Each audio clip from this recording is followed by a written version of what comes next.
예레미야 11장 1절부터 8절 말씀을 보겠습니다.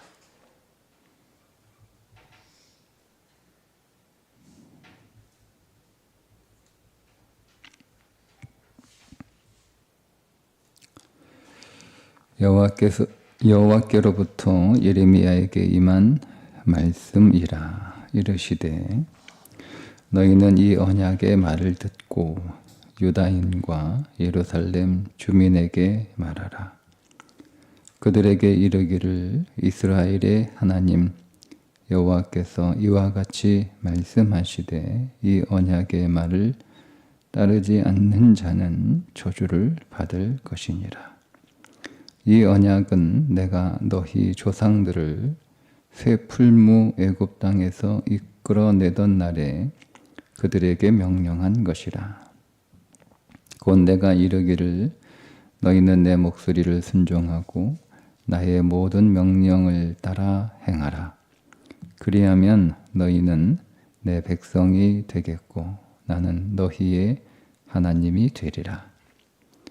내가 또 너희의 조상들에게 한 맹세는 그들에게 젖과 꿀이 흐르는 땅을 주리라 한 언약을 이루리라 한 것인데 오늘이 그것을 증언하느니라 하라 하시기로 내가 대답하여 이르되 아멘 여호와여 하였노라. 여호와께서 내게 이르시되 너는 이 모든 말로 유다 성읍들과 예루살렘 거리에서 선포하여 이르기를 너희는 이 언약의 말을 듣고 지키라. 내가 너희 조상들을 애굽 땅에서 인도하여 낸 날부터 오늘까지 간절히 경계하며 끊임없이 경계하기를 너희는 내 목소리를 순종하라 하였으나 그들이 순종하지 아니하며 귀를 기울이지도 아니하고 각각 그 악한 마음에 완악한 대로 행하였으므로 내가 그들에게 행하라 명령하였어도 그들이 행하지 아니한 이 언약의 모든 규정대로 그들에게 이루게 하였느니라 하라. 아멘. 오늘 말씀은 하나님과 맺은 언약을 지키지 않았던 이스라엘 백성들의 죄를 꾸짖고 그 언약을 다시 한번 잘 지키라 이렇게 말씀하시는 내용입니다.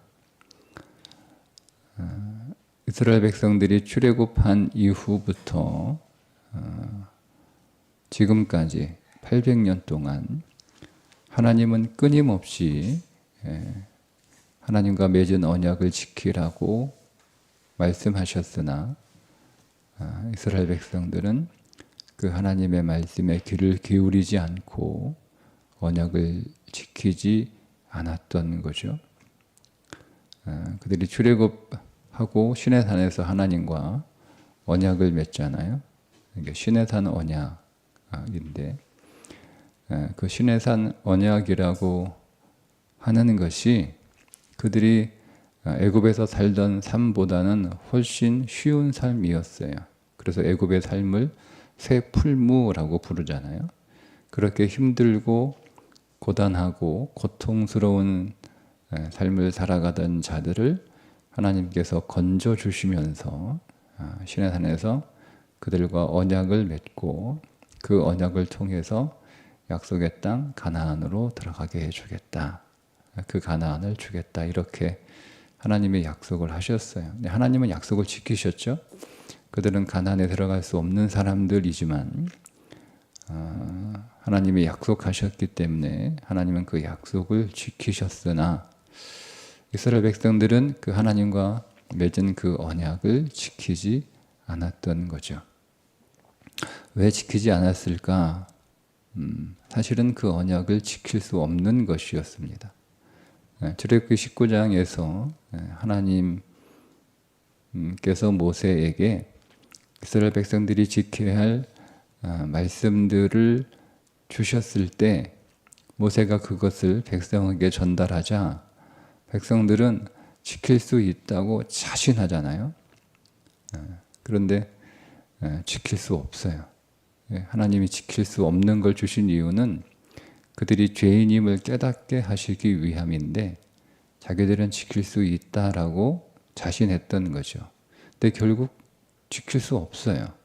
그러니까 약속을 지켜야 되는데 그 약속을 지키지 못하니까 하나님으로부터 그들이 기대하는 것을 받을 수 없다는 생각이 들 거 아니에요? 그러면 말씀을 잘 지키려고 노력을 하든지 아니면 그렇게 잘 지키려고 노력을 해도 완벽하게 하나님의 말씀을 지킬 수 없으니까 하나님 앞에 나와서 하나님 우리가 노력하고 애를 썼지만 하나님 말씀을 지킬 수 없습니다. 우리가 하나님께 나갈 수 있는 길은 우리가 이 말씀을 잘 지켜서 나가는 방법이 아니라 그것은 갈 수 없는 불가능한 방법인 줄 우리가 알았고 다만 하나님께서 오늘 우리에게 긍휼을 베풀어 주셔서 우리를 주의 은혜로 대해 주십시오. 이렇게 했어야 되는 거예요. 근데 그렇게 하지 않고 그들이 다른 선택을 했는데 다른 신에게 가는 거죠. 그러니까 하나님으로부터 그들이 받을 수 있는 복을 하나님의 말씀을 지키지 못해서 받을 수 없다고 판단을 하니까 그러면 복을 받으면 잘 살고 못 받으면 못 사는 거잖아요. 그러니까 그들이 다른 신에게 눈을 돌린 거예요. 근데 그 신에게 가면 그 신은 언약이라는 게 없어. 그냥 그 신에게 가서 그 신이 먹을 제사상만 잘 차려놓으면 되는 거거든요. 그 신이 그 제사상에 잘 받아서 기분 좋으면 우리에게 복을 줄 것이고 그게 좀 부족하면 복을 안 줄 거 아니에요. 그러니까 열심히 그 신에게 비유를 맞추기 위해서 제사상을 잘 차려내는 그런 삶을 열심히 살아가는 거죠. 자, 그렇다고 해서 하나님을 떠났냐? 아니에요. 하나님과 형식적인 관계는 계속 이어갑니다. 형식적인 관계는 계속 이어갑니다. 그런데 그들이 정말 마음을 다해서 정성을 들이는 것은 하나님이 아닌 이방신인 거예요. 근데 여러분 잘 보세요. 이런 관계의 형태가 우리의 삶에서 일어나고 있지 않습니까? 언약을 맺은 관계, 세상에서 언약을 맺은 관계, 가장 기본적인 관계가 부부죠. 부부는 결혼할 때 서로 서약하잖아요.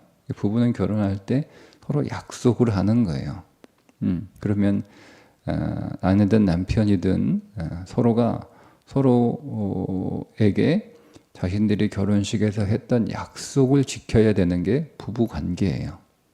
그런데 여러분 그 부부 관계에서 남편이든 아내든 자기가 아내에게 해야 될 혹은 아내는 남편에게 해야 될 그 모든 것들을 잘하기가 쉽습니까? 쉽지 않죠. 어려워요. 그래서 계속 갈등하고 싸우는 거예요. 근데 그런 삶을 계속 살다 보면 대부분의 그 부부들이 어떤 상태에 이르게 되냐면 그저 형식적인 관계를 맺고 있는 거예요. 그러니까 정은 없고 사랑도 없고 그냥 형식적으로 살아가는 거죠. 그냥 형식적인 부부로 살아가는 거예요. 근데 여러분 그렇게 형식적인 부부로 살아가는 부부들은 자녀와의 관계도 좋을 수가 없어요. 그러니까 그 자녀와의 관계에서도 형식적인 관계로만 맺어지는 거죠. 그럼 여러분 부모와 친밀한 사랑의 관계를 맺어진 그런 자녀가 아닌 부모와 형식적인 관계를 맺은 그런 자녀들이 세상에 나가서 사람들과의 관계, 인생이라는 게 관계잖아요. 그 관계를 진정으로, 진심으로, 진실되게 맺을 수 없어요. 그 관계에서도 다 형식적인 관계를 맺을 수밖에 없어요.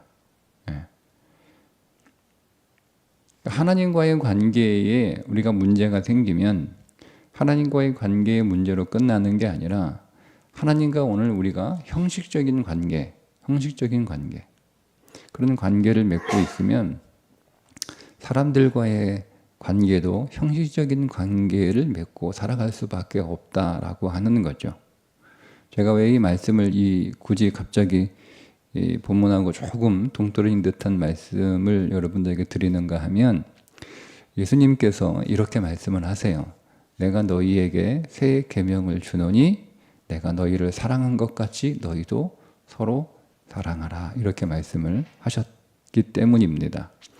자, 우리는 언약을 지킬 수 없어요. 불가능합니다. 우리가 노력을 하지 않아서 지키지 못하는 게 아니라 우리가 아무리 노력을 해도 언약을 지킬 수 없습니다. 문제는 이스라엘은 그런 노력을 하지도 않았을 뿐만 아니라 그게 제일 큰 문제였던 거죠.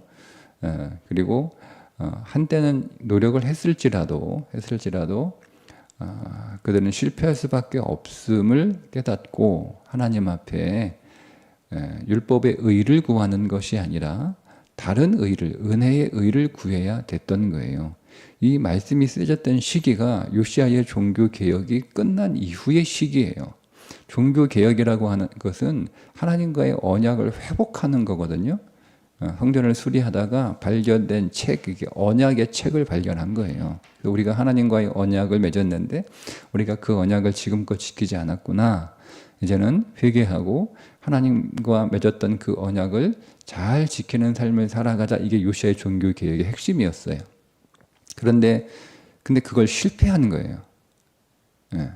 그러니까 여러분, 이 요시야의 종교개혁이 있었어도 하나님과의 언약적 관계는 실패할 수밖에 없는 거예요. 그게 오늘 우리의 연약함이에요. 네. 그래서 여러분, 하나님께서 오늘 우리에게 끊임없이 계속 언약을 지켜라, 언약을 요구하시는 게 아니라 하나님이 그 언약을 대신 지켜서 그것을 우리에게 주시는 것이 그리스도의 의예요. 우리가 언약을 지키지 못했던 우리의 죄를 십자가에서 용서하시고 그리스도의 부활과 함께 우리를 다시 태어나게 하셔서 그리스도가 모든 말씀을 성취하시고 그 그리스도가 우리 안에 들어오심으로 나는 없고 예수만 있잖아요. 그러니까 그리스도가 이 땅에서 사셨던 33년의 삶은 모든 말씀을 다 지키는 삶이에요. 그래서 십자가에서 다 이루었다라고 말씀을 하신 거예요. 그 삶을 우리에게 주신 거예요. 그러니까 이제는 우리는 하나님과 맺은 그 언약 안에서 우리가 하나님 앞에 지켜야 될 그 모든 언약을 예수 그리스도가 다 지켜서 우리에게 주셨단 말이에요. 그죠? 그러면 우리가 하나님과 언약 관계에서 그 언약에 성실하지 못해 그 언약을 깨트리는 것 때문에 그것이 본질이 돼서 우리는 사람과의 관계에서도 문제가 계속 빚어졌던 거예요. 우리가 사람들하고 우리가 노력을 안 해서 혹은 상대방이 노력을 안 해서 그래서 여러분 우리의 관계에 문제가 생긴 게 아니에요. 본질적으로 하나님과의 관계에 문제가 생겼기 때문에 인간과의 관계도 문제가 생기는 거예요. 이 점을 분명히 보셔야 되는 거예요. 그래서 이제 우리는 그 하나님과의 관계는 우리가 해결할 수 없잖아요. 그래서 그리스도가 해결해 주신 거예요. 오셔가지고 십자가에서 오늘 우리의 모든 죄를 용서해 주시고 우리에게 그리스도가 모든 말씀을 다 순종하셔서 그 순종한 의를 우리에게 주신 거예요. 그래서 화목하게 되었다라고 말씀하고 있는 거예요. 하나님하고 화목하게 된 거예요. 하나님하고 화목하게 되는 게 죄만 없어가지고 화목하게 될 수 없어요.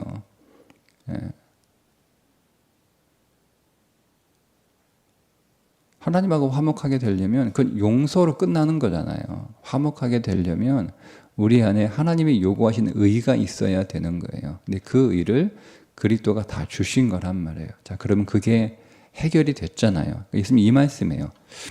하나님과의 언약 관계에서 그 모든 것들이 다 해결됐으니 너희들 이제 앞으로 사람들하고 사이좋게 지내라 이렇게 말씀을 하신 거예요. 그러니까 사람들과의 그 관계가 문제가 생겼던 원인이 해결됐으니까 이제 사람들하고 사이좋은 삶을 살아가라 이렇게 말씀을 하신 거란 말이에요.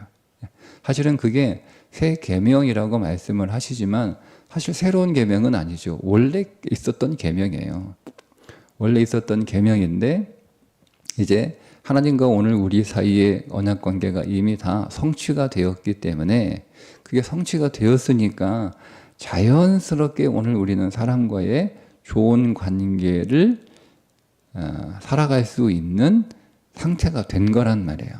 그래서 부부간에 서로 사랑하는 형식적인 관계가 아니라 진실로 부부간에 사랑하는 관계, 부모와 자식 간에도 형식적인 관계가 아니라 진실한 관계, 우리가 밖에 나가서 맺는 모든 인간관계에서 형식적인 관계가 아니라 정말 진심으로 맺은 관계의 삶을 살아갈 수 있게 되는 거죠.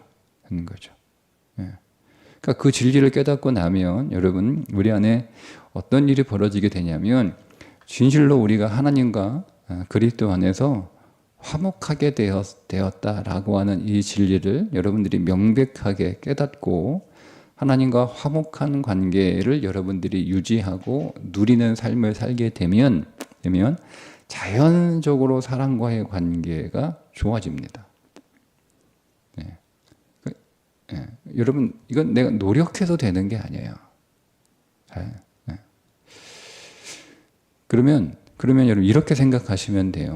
내가 사람들과의 관계가 진정한 관계를 맺고 있지 못해요. 그럼 그 무슨 얘기죠? 내가 노력을 덜 했거나 아니면 저 사람이 문제가 있어서 내가 사람들과의 관계에 문제가 생겼다는 것이 아니라 하나님과 나와의 관계에 대한 믿음이 우리 안에 없다는 거예요. 그분과 하나님과 오늘 내가 그리스도 안에서 하나 되고 연합되고 그분의 사랑을 내가 누리고 그분의 사랑을 알고 그분의 사랑을 내가 날마다 체험하는 하나님과 나 사이에 막힌담이 없고 친밀하게 그렇게 화목한 관계를 누리고 있지 못하면 우리는 사람들과의 관계에서도 좋은 관계를 누릴 수 없습니다.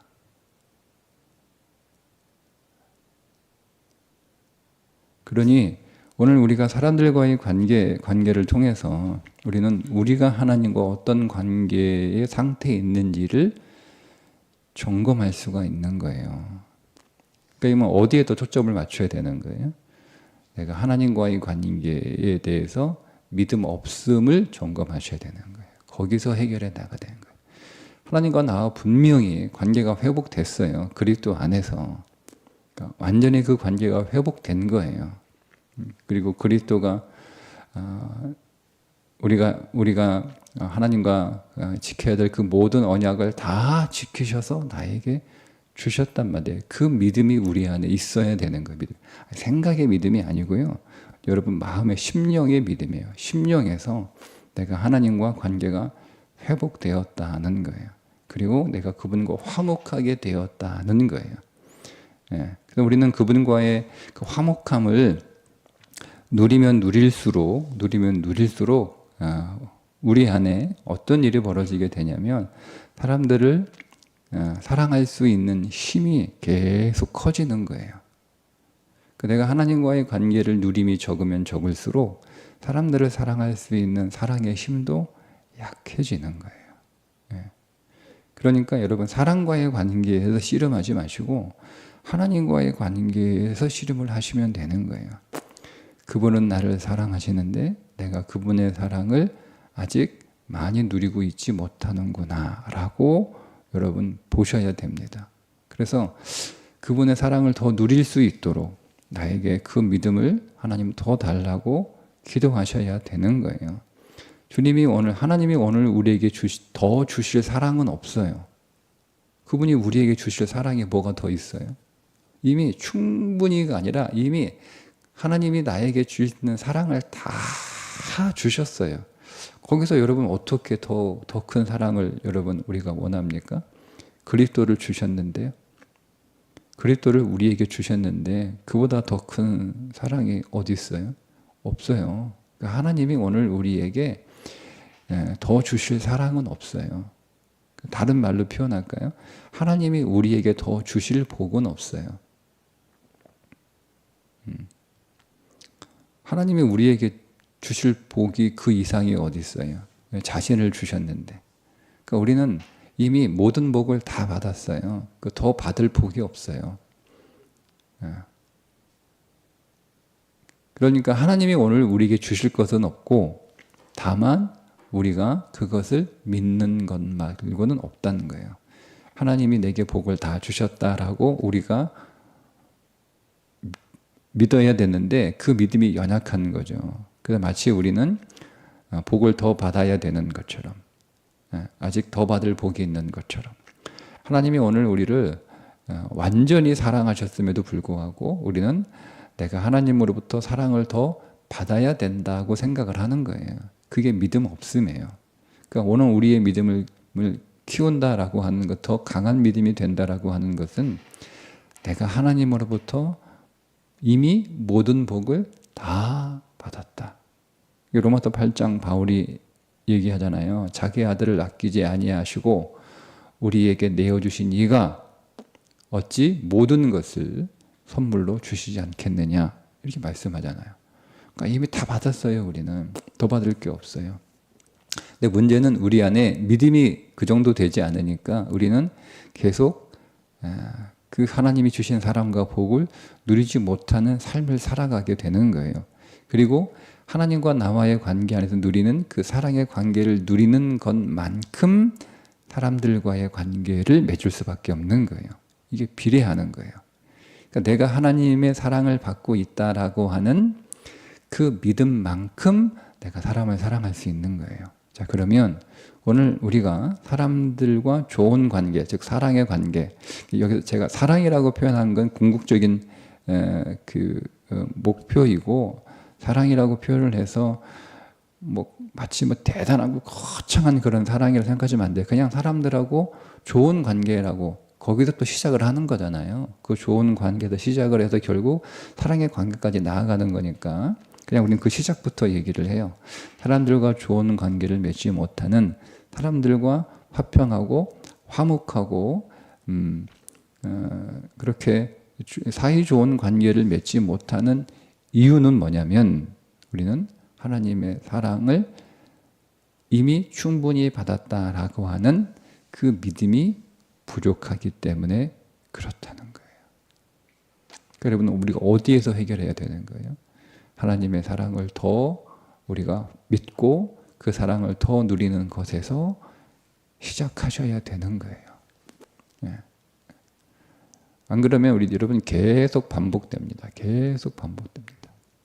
그러니까 우리가 하나님을 더 알고 하나님을 더 체험하고 하나님 안으로 더 들어갈수록 우리가 그리스도께 더 빠질수록 오늘 우리 안에 사람들과 더 좋은 관계 안으로, 더 깊은 관계 안으로, 결국 그 사람을 사랑하는 관계 안으로까지 들어갈 수 있는 거죠.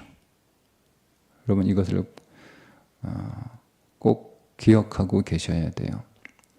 오늘 이 말씀을 읽으면 우리 안에 어떤 생각이 드냐면 이스라엘 백성들이 하나님과 언약을 지키지 않아서 하나님이 그 이스라엘이 백성이 언약을 파괴한 거잖아요.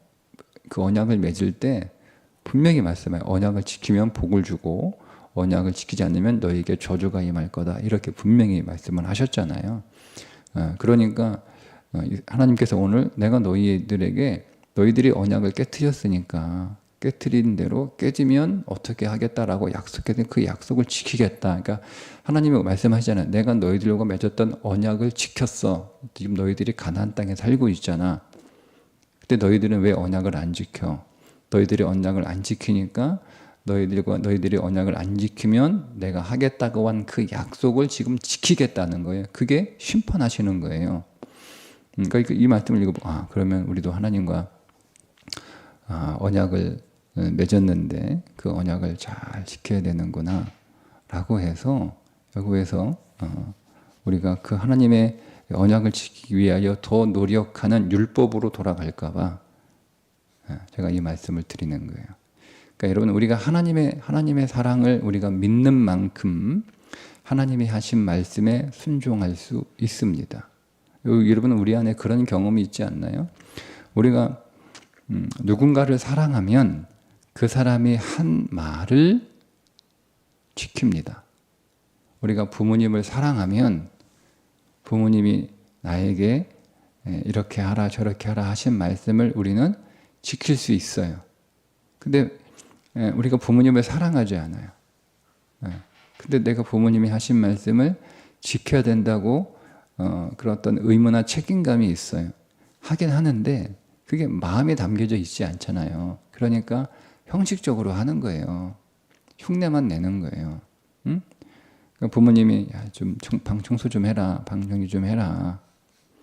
근데 내가 부모님하고 별로 사이는 안 좋아. 부모님이 방 청소하라고 해, 정리 좀 하라고 해.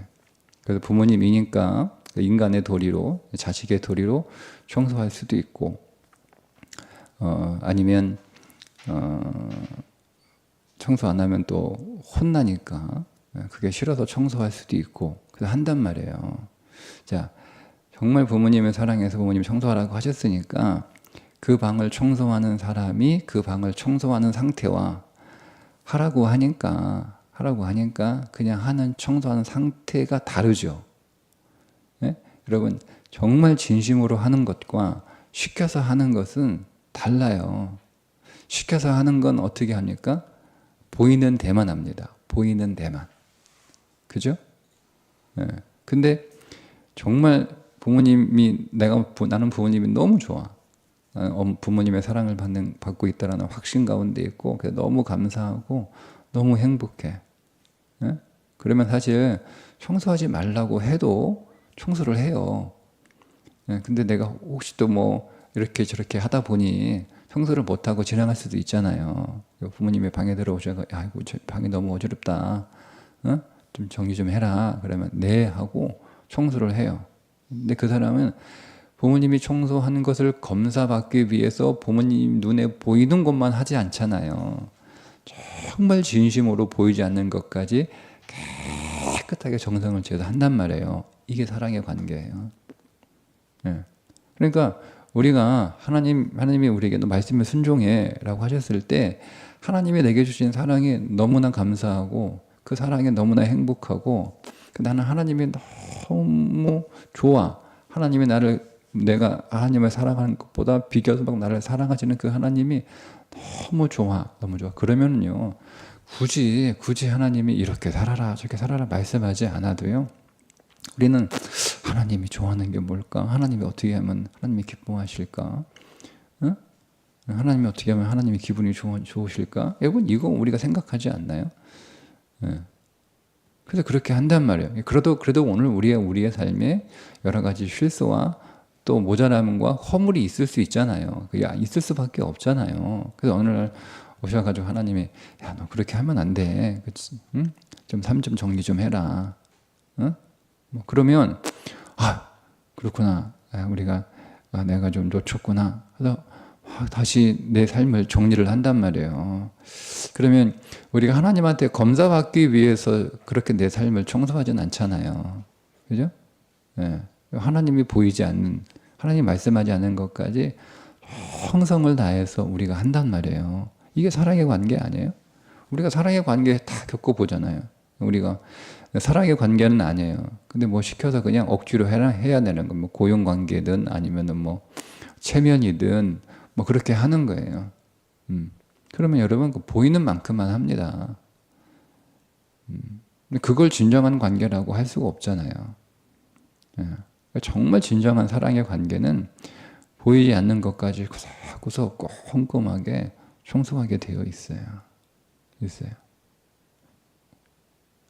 그러니 여러분 우리가 하나님의 말씀을 지키려고 노력하는 것은 우리는 그리스도가 십자가에서 하신 그 일을 우리가 인정하지 않는 거예요. 그분 다 하셨어요.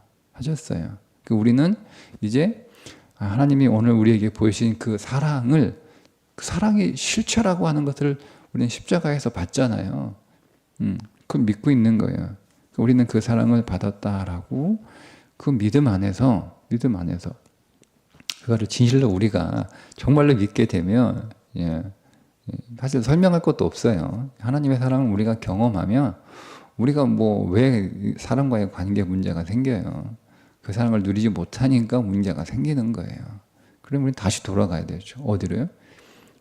하나님의 사랑을 믿지 못하는 나의 믿음 없음을 하나님 불쌍히 여기시고 나에게 하나님 그 믿음이 더 있게 하셔서 내가 그 하나님이 나를 사랑하신 주님이 나를 위하여 하시는 그 일을 내가 더 확실히 믿는 믿음에 이르게 하셔서 내가 그 사랑을 더 누리게 하시고 그 사랑을 내가 더 확신하게 하시고 내가 그 사랑 안에 내가 더 하나님을 살게 해 주옵소서.